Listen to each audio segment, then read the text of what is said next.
ఇంకొకటి మనం డైలీ కలవడం వల్ల మన పొటెన్సీ ఏమన్నా ఇబ్బంది అవుద్దా, అంటే వీర్యకణం యొక్క క్వాలిటీ పడిపోద్దా? లేదు. చాలామంది అలాగే అనుకుంటారు.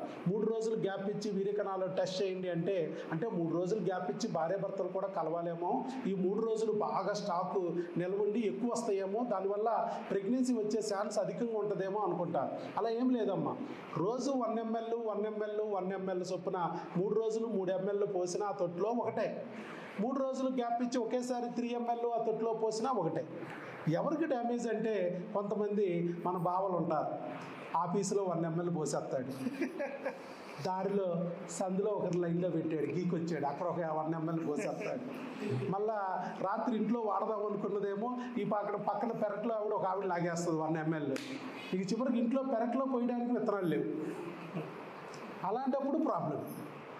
అలా కాకోకుండా మొత్తం 3 ml నువ్వు రోజు 1 ml చొప్పున ఇక్కడే ఇచ్చినా, 3 ml 3 రోజుల తర్వాత ఇచ్చినా ఒకటే. కానీ అన్నిటికన్నా బెటర్ ఏంటంటే రోజు 1 ml చొప్పున ఇవ్వడమే బెటర్. ఎందుకు? వీర్యకణాలు 3 రోజులు బతుకుతాయి. నువ్వు 3 days తర్వాత ఇచ్చావనుకో, ఇవాళ అండం వచ్చిందనుకో, 3 days తర్వాత ఇచ్చిన వీర్యకణము అప్పుడు వరకే ఈ అండం ఉండదు, 48 hours తర్వాత వెళ్ళిపోద్ది. అదే ఇవాళ కొంచెమో కాసినో వదిలేమనుకో, ఇవాళ వీటిలో ఏదో ఒకటన్నా యాక్టివ్ కణం ఉంటుంది అనుకో, టక్కున వెళ్ళిపోయి అన్నం కలిసేస్తుంది. బెటర్ అవ్వడానికి ఒక్క వీర్యకణం చాలు, సరైంది బుల్లెట్ లాంటిది ఒక్కటి చాలు. అలాగనమాట. అందుకని అలాగే వీర్యకణాలు సపోజ్ ఇవాళ ఇచ్చావు, నువ్వు ఇవాళ కలిశారు, అండం రేపు లేదు ఎల్లుండి వచ్చినా మీకు క్యాచ్ అయింది. అవతల ఎల్లుండి వచ్చింది అనుకోండి, అంటే 48 గంటలు దాటిపోయింది అనుకో, ఈ వీర్యకణాలు చనిపోయి ఉంటాయి, ఛాన్స్ తక్కువ ఉంటుంది. అందుకనే మీరు ఏం చేస్తారంటే ఇట్లా నిల్వలు ఇవ్వటం కన్నా డైలీ కలవడమే బెటర్.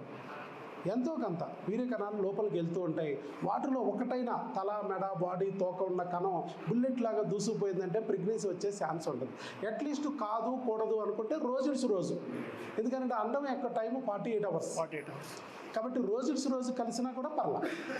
సో బెటర్ ఎలా కలిస్తే బాగుంటుందంటే ఇది కరెక్ట్ పడుతుంది. అంతేగాని ఎక్కువ గ్యాప్లు ఇవ్వకూడదు. అలాగని మరీ ఎక్కువ సార్లు కలిసినా రాదు వీర్యకణం. ఇప్పుడు నేను చెప్పాను, రోజుకి మార్నింగ్ షో ఒకటి, మ్యాట్నీ ఒకటి, ఫస్ట్ షో ఒకటి, సెకండ్ షో ఒకటి, కుదిరితే బెనిఫిట్ షో కూడా చేయమన్నా. బెనిఫిట్ షోకి ఏముండవు అక్కడ, మొత్తం ట్యాంక్ కాలిపోయి ఉంటుంది, ఏముండదు, తుస్ అని గాలి వస్తుంది అంతే. అలా కాకుండా కొంచెం గ్యాప్ ఇస్తున్నారనుకో, వీర్యకణాలు కంటిన్యూస్ ప్రొడక్షన్ 24 hours తయారవడం కాదమ్మా, ఎవ్రీ అవర్ తయారవుతూనే ఉంటాయి. అది కదా వీర్యకణాలు. భార్యకు అండాలు అలా కాదు, నెలకు ఒకసారే తయారవుతుంది. భార్యకి నెలకు ఒకసారి, భర్తకు వీర్యకణాలు డైలీ. అందుకే డైలీ వీర్యకణాలు తయారవుతూనే ఉంటాయి, కంగారు పడక్కర్లా, కలవచ్చు.